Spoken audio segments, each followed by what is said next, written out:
नमस्कार, मैं एस्ट्रोलॉजर महक बजाज आपका बहुत बहुत स्वागत करती हूँ आपके अपने यूट्यूब चैनल पर। आज हम बात करने वाले हैं मरकरी इन 11th हाउस। तो बुध देवता जब कुंडली के एकादश भाव में आ जाएंगे तो किस तरह के यहाँ पर परिणाम आपको मिलेंगे। तो पहले हम बात करेंगे 11th हाउस की। कुंडली का जो 11th हाउस होता है ये घर आपके प्रॉफिट का है, आपके गेन का होता है। ये घर जो है ये आपकी इनकम का होता है और ये जो घर है ये लार्ज कम्युनिकेशन का भी होता है। तो और 11th हाउस से हम आपके बड़े भाई बहन को भी देखते हैं। और बुध क्या है? बुध आपकी बुद्धि का कारक है, व्यापार का कारक है, वाणी का कारक है। बुध के बारे में मैंने काफ़ी डिटेल में पहले भी वीडियोस में आपको बताया हुआ है। तो चलिए अब हम बात करते हैं 11th हाउस में बुध देवता की प्लेसमेंट की। तो यहाँ पर देखिए शनि देवता और बृहस्पति देवता दोनों ही ग्रहों का पूर्ण रूप से प्रभाव होता है, क्योंकि 11th हाउस में कालपुरुष की कुंडली के अनुसार शनि देवता की कुंभ राशि आती है और बृहस्पति देवता का ये अपना पक्का घर होता है। कुंडली में 5 घर जो होते हैं वो बृहस्पति देवता के अपने पक्के होते हैं। कुंडली का 2nd house, 5th house, 9th house, 11th और 12th हाउस, ये जो 5 घर होते हैं ये बृहस्पति देवता का पक्के घर होते हैं और इन घरों में बृहस्पति देवता का पूर्ण रूप से प्रभाव होता है। तो यहाँ पर अब हम बात करें, अगर बुध देवता 11th हाउस में आएंगे तो यहाँ पर शनि देवता के साथ तो बुध की मित्रता है, परंतु बृहस्पति के साथ जो है वो बुध देवता की शत्रुता होने की वजह से यहाँ पर अब जो बुध के रिजल्ट्स हैं वो पूर्ण रूप से बृहस्पति पर निर्भर करेंगे। अब आपकी कुंडली में बृहस्पति देवता की स्थिति जो है अगर अच्छी होगी तो यहाँ पर बुध देवता आपको अच्छे रिजल्ट्स देंगे, और अगर आपकी कुंडली में बृहस्पति देवता की स्थिति खराब होगी तो फिर यहाँ पर बैठे हुए बुध देवता आपको नेगेटिव रिजल्ट्स ही देंगे। तो यहाँ पर अब हम पॉजिटिव और नेगेटिव दोनों ही तरह के रिजल्ट्स की बात करेंगे। तो देखिए बुध और बृहस्पति की शत्रुता की वजह से ज़्यादातर यहाँ पर नेगेटिव रिजल्ट्स देखे गए हैं। तो यहाँ पर देखा गया है कि ऐसे जो जातक होते हैं उनकी ज़ुबान बहुत ज़्यादा ख़राब होती है। आपने देखा होगा कई लोगों की ज़ुबान बहुत ख़राब होती है और वो अपनी वाणी से, अपनी ज़ुबान से ही अपने काम खुद बिगाड़ लेते हैं। ऐसे जो जातक होते हैं वो बहस में, तर्क वितर्क में पड़ जाते हैं और अपने काम अपनी बुद्धि से, अपनी वाणी से खुद ही बिगाड़ते चले जाते हैं। और ऐसे जातक जो होते हैं वो गलत डिसीजन ले लेते हैं और बाद में फिर इनको पछताना पड़ता है। और 11th हाउस जो होता है ये आपके प्रॉफिट का है, आपकी गेन का होता है, आपकी इनकम का होता है। तो यहाँ पर देखा गया है कि ऐसे लोगों की आमदनी में प्रॉब्लम आती है, इनकम में प्रॉब्लम आती है। आमदनी होती है परंतु खर्च बहुत ज़्यादा हो जाता है, तो ये ज़्यादा सेव नहीं कर पाते पैसे। और यहाँ पर देखा गया है कि ऐसे जातक जो होते हैं वो मेहनत तो बहुत ज़्यादा करते हैं, परंतु उनको उनके मेहनत के अकॉर्डिंग उनको रिजल्ट्स नहीं मिल पाते हैं। मेहनत ज़्यादा करते हैं, उनको फल कम मिल पाता है, उनको बहुत ही अच्छी इनकम उनकी नहीं हो पाती है। और 11th हाउस जो है ये लार्ज कम्युनिकेशन का भी होता है। जो बड़े नेटवर्क सर्कल में जो लोग काम करते हैं, काफ़ी लोगों को एक साथ लेकर जो काम करते हैं, जितने भी काम एक साथ लोगों को लेकर किए जाते हैं तो वो भी हम कुंडली में 11th हाउस से देखते हैं। तो यहाँ पर देखा गया है कि आपको कम्युनिकेशन रिलेटेड प्रॉब्लम्स भी आती हैं।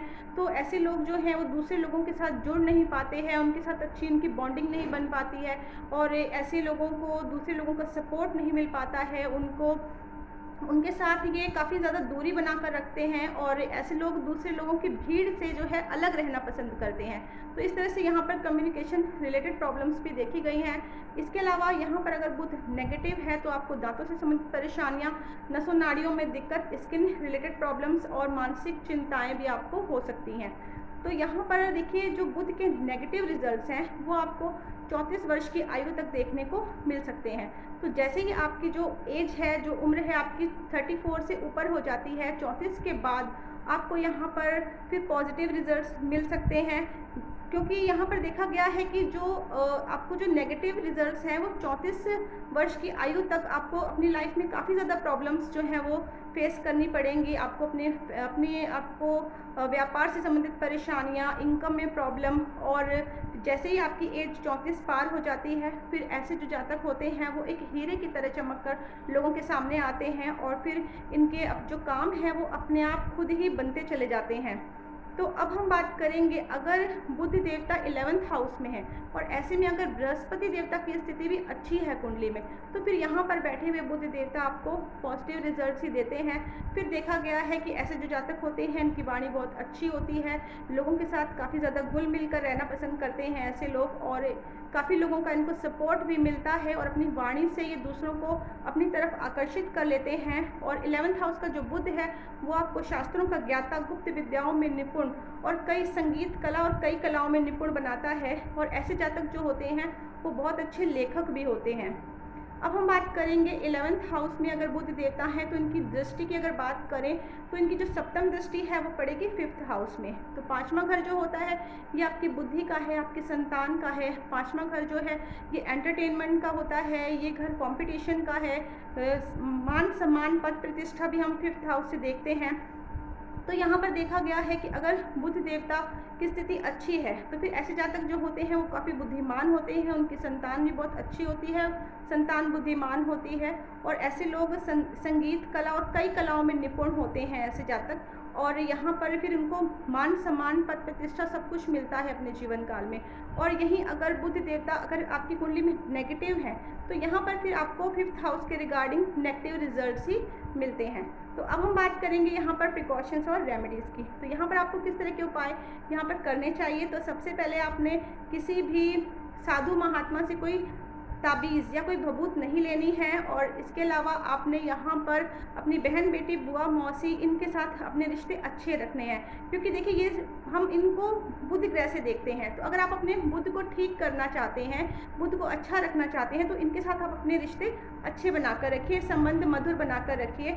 और यहाँ पर अगर आप चंद्रमा की मदद ले लेते हैं तो भी यहाँ पर आपको बहुत अच्छे रिजल्ट्स मिलते हैं। आप ज़्यादा से ज़्यादा चांदी धारण करें अपने शरीर में।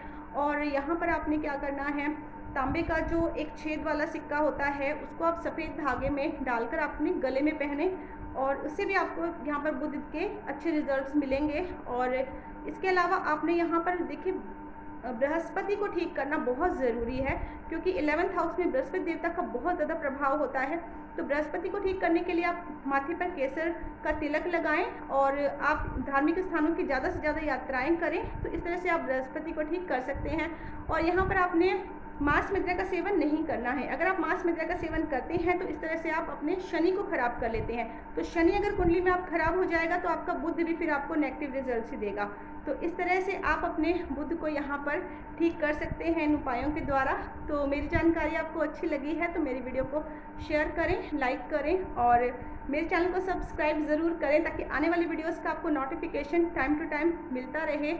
और जिन्होंने मेरा चैनल अभी तक सब्सक्राइब किया है उनको थैंक यू सो मच, और जिन्होंने नहीं किया है तो प्लीज़ चैनल को सब्सक्राइब करें।